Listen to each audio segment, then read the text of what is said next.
Le Seigneur soit avec vous. Évangile de Jésus-Christ selon saint Luc.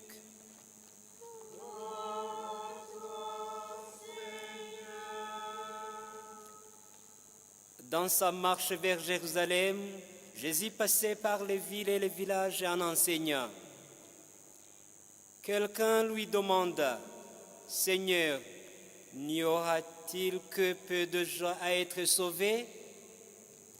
Jésus leur dit, « Efforcez-vous d'entrer dans la porte étroite, car je vous le déclare, beaucoup chercheront à entrer et ne le pourront pas. Quand le maître de la maison se sera levé et aura fermé la porte, si vous, du dehors, vous vous mettez à frapper à la porte en disant, « Seigneur, ouvre-nous !» Il vous répondra, « Je ne sais pas d'où vous êtes. » Alors vous vous mettrez à dire, « Nous avons mangé et bu en ta présence, et tu as enseigné sur nos places. » Il vous répondra, « Je ne sais pas d'où vous êtes. » Éloignez-vous de moi, vous tous qui faites le mal. Il y aura des pleurs et des grincements de dents quand vous verrez Abraham, Isaac et Jacob et tous les prophètes dans le royaume de Dieu et que vous serez jetés dehors. Alors on viendra de l'Orient et de l'Occident, du Nord et du Midi, prendre place au festin dans le royaume de Dieu. Oui, il y a des derniers qui seront premiers et des premiers qui seront derniers. Acclamons la parole de Dieu.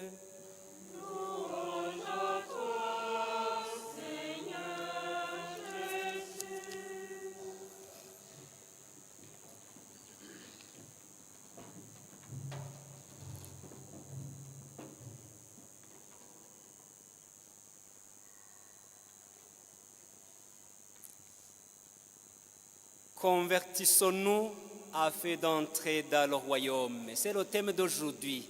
Convertissons-nous. Ensemble, convertissons-nous afin d'entrer dans le royaume. J'ai dit, c'est une opportunité incomparable de gagner ce temps valeureux, de nous retrouver devant le Seigneur pour lui présenter nos louanges et nos adorations, parce qu'il y a des endroits où on ne trouve pas cette opportunité pour se mettre devant le Seigneur, pour présenter les louanges et les adorations dans l'Église comme nous le faisons. Le thème de ce dimanche nous invite à faire un pas de plus sur le chemin de la foi. Sur le chemin de la foi. Comme l'indique la lettre aux Hébreux, chapitre 11, verset 1er, la foi, c'est une ferme assurance des choses qu'on espère, démonstration de celles qu'on ne voit pas. Verset 6, on nous dit, personne ne peut plaire à Dieu s'il n'a pas la foi. ferme assurance des choses que l'on espère, démonstration de celles que l'on ne voit pas. C'est ça la foi. Et on nous recommande de faire quoi? De faire un pas de plus sur le chemin de la foi. La foi. Une fois qu'on se convertisse, on a la foi. La foi qui nous donne cette grâce de continuer le chemin vers le royaume. Le vrai Dieu n'est pas le Dieu de quelques-uns, il est celui qui veut rassembler tous les hommes. Le Dieu à qui nous avons la foi, ce n'est pas un Dieu privé, non. C'est un Dieu de tout le monde, notre Père. Il est à nous tous. Personne ne peut se réclamer en disant « c'est mon Dieu personnel ». Peut-être tu peux le dire en disant que je l'ai rencontré, mais c'est le Dieu de tout le monde. Même les gens qui nient, les athées, c'est celles qu'on appelle les athées, ils y croient.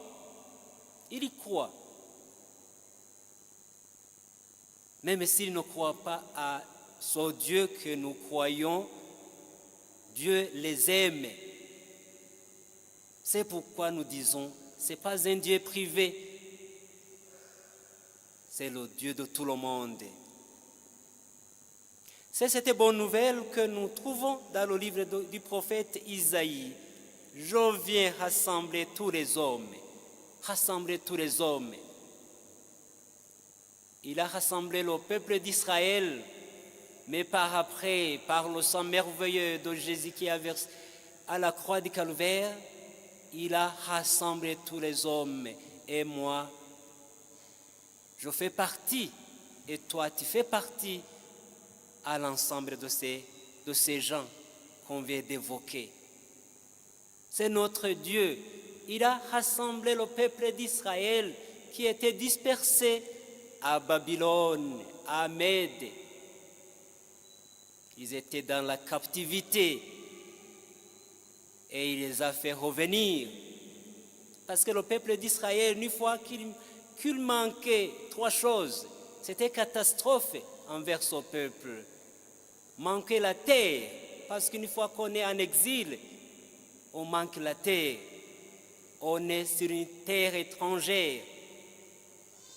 Manque le roi. Étant dans la captivité, le peuple d'Israël n'avait pas le roi.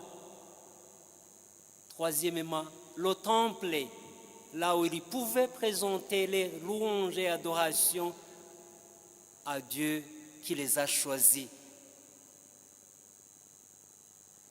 Via le prophète Isaïe, Dieu dit, je viens rassembler tous les hommes là où ils étaient dispersés dans la terre de déportation. Ces paroles de réconfort sont adressées à des croyants qui viennent de vivre une longue période d'exil, 50 ans en terre étrangère, au milieu des païens. Ils vivaient au milieu des païens, mais ils se tournaient vers Jérusalem pour présenter leurs prières. Parce qu'ils savaient très bien, ce peuple savait très bien, une fois qu'ils ne se tournaient pas vers Jérusalem, leurs prières n'étaient pas exaucées. Mais ils essayaient de voir l'orientation, là où se trouvait Jérusalem, et ils se tournaient vers là et présentaient leurs prières. Mais Dieu disait, je vais vous rassembler, je vais vous faire revenir, et vous aurez la terre, le roi et le temple. Les trois choses très importantes pour le peuple d'Israël. Cette bonne nouvelle doit être annoncée à tout le peuple pour cette émission, Dieu fait appel à des messagers. Le messager que nous avons entendu, c'est le prophète Isaïe. Ces messagers sont envoyés pour annoncer la gloire de Dieu parmi toutes les nations. La gloire de Dieu parmi toutes les nations. Maintenant, la gloire de Dieu s'annonce parmi toutes les nations. Ce n'est pas Jérusalem, ce n'est pas Israël seulement.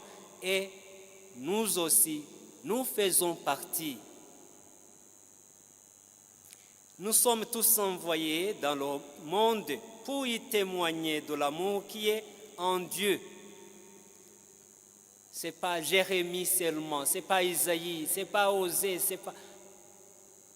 Chacun de nous,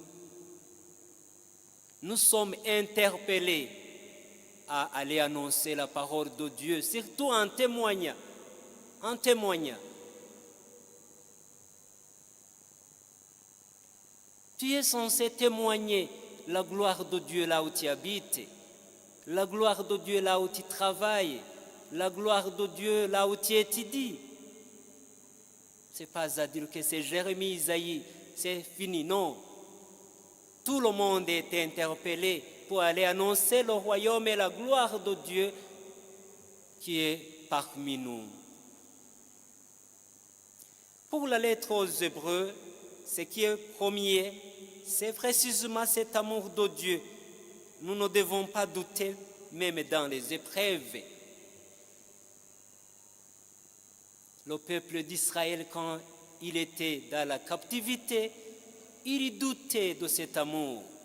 Il doutait de l'amour de Dieu parce qu'ils étaient dans les épreuves.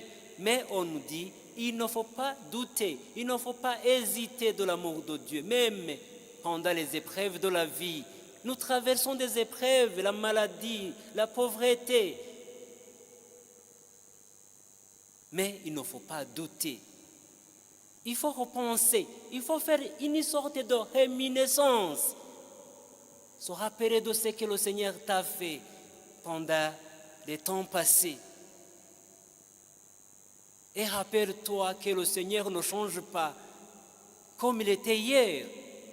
Aujourd'hui et demain, il sera le même Dieu, il ne change pas. Son amour s'est montré le plus fort envers son peuple. Il ne faut pas hésiter, il ne faut pas douter de cet amour. Seulement, il faut avoir la foi. Il faut avoir cette ferme assurance des choses que tu espères. Et tu dois démontrer que ces choses doivent se réaliser. Ces choses doivent se réaliser d'un moment à l'autre.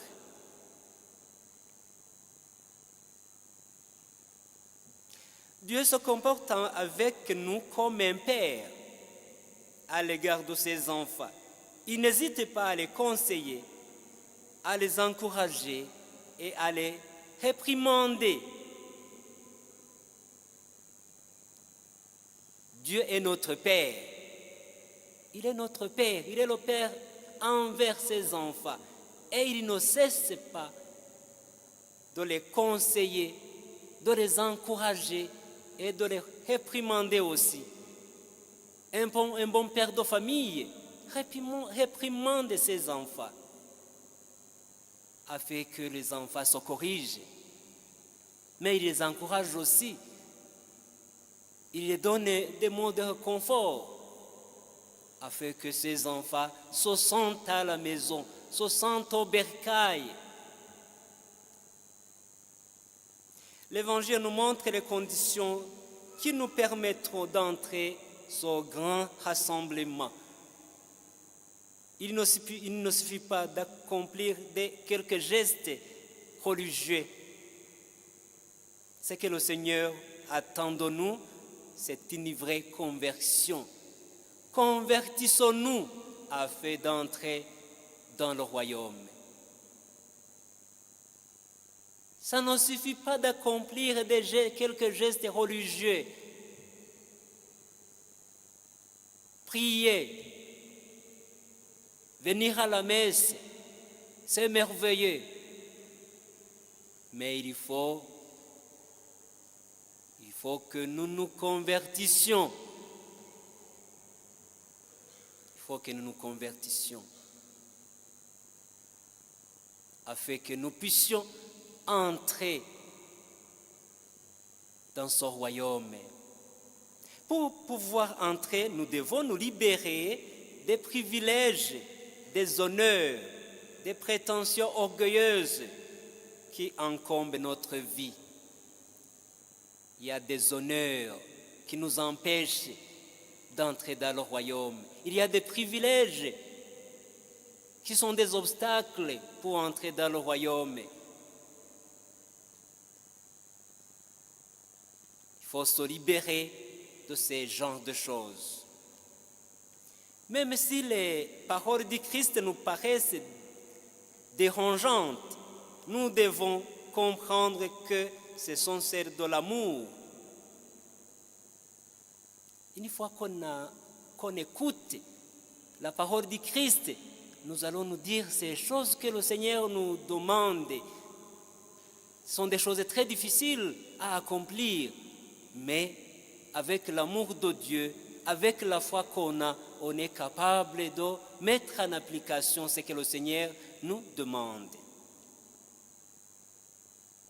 Cette parole étroite, c'est celle que le Christ a franchie en mourant sur une croix et en ressuscitant. Il est mort sur la croix du Calvaire.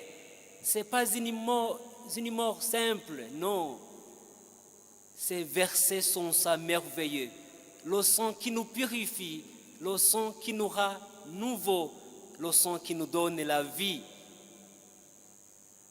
Mais il est ressuscité. Il est le premier à ressusciter d'entre les morts. Il nous a donné un exemple. Il nous a ouvert un passage vers la vie éternelle. Après la résurrection du Christ, nous avons la vie éternelle. Mais il faut contribuer. On n'y entrera pas gratuitement. On va contribuer. On va nous convertir. Et on aura la foi envers celui qui a été le premier à nous montrer cet exemple. En ce dimanche, nous nous tournons vers le Seigneur. Nous lui disons notre désir de vivre en lui et d'avancer avec lui. Vivre avec le Christ et avancer avec lui. Il ne faut pas avancer toi seul, moi seul, non.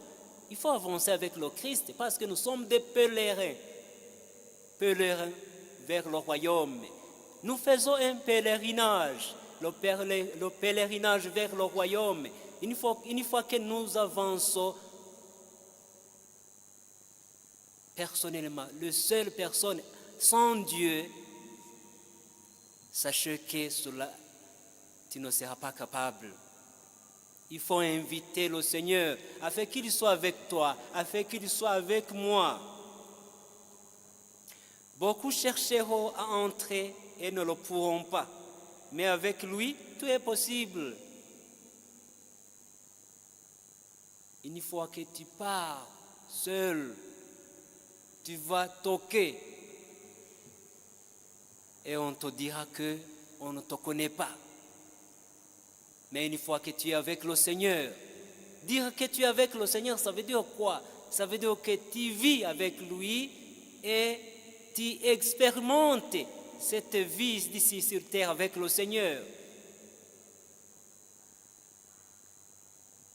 Pour entrer et admis au banquet, il n'importe pas tellement de faire partie d'une quelconque institution, mais bien de suivre fidèlement son enseignement. Ici, il ne faut pas dire que tu as été catholique toute ta vie. Non, cela ne compte rien, ne compte pas. Dire que tu étais catholique, tu faisais partie dans des associations pieuses. Cela ne suffit pas. Non? Il faut écouter les enseignements du Christ et les mettre en application. Être catholique, c'est bien, est-ce que tu mets en application ce que tu étudies là, les enseignements du Christ? On peut imaginer que beaucoup viendront et diront, me voici Seigneur, nous nous connaissons bien, n'est-ce pas? J'ai été catholique, j'ai été membre du mouvement d'action catholique. Le Seigneur pourrait alors te dire, je regrette, mais je ne te connais pas. Tu as été catholique, c'était bien, mais je regrette que tu étais catholique et que je ne te connais pas. Tu faisais partie des mouvements d'action catholique. Tu faisais de bonnes actions, mais malheureusement, je ne te connais pas.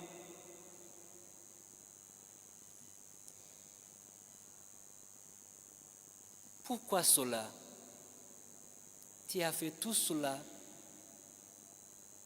mais mes comportements n'étaient pas conformes au comportement de celui qui a suivi les enseignements du Christ. C'est pourquoi ils nous diront, il ne nous connaît pas. Il ne nous connaît pas. Mais il faut commencer le combat afin que ce jour, nous serons des amis du Christ. Là où il dira, viens, vous étiez mes disciples parce que vous avez suivi les enseignements que je donnais. Tu as été catholique et tu faisais des choses que cette Église enseignait. Tu étais miséricordieux envers les pauvres. Tu partageais tes richesses avec les pauvres.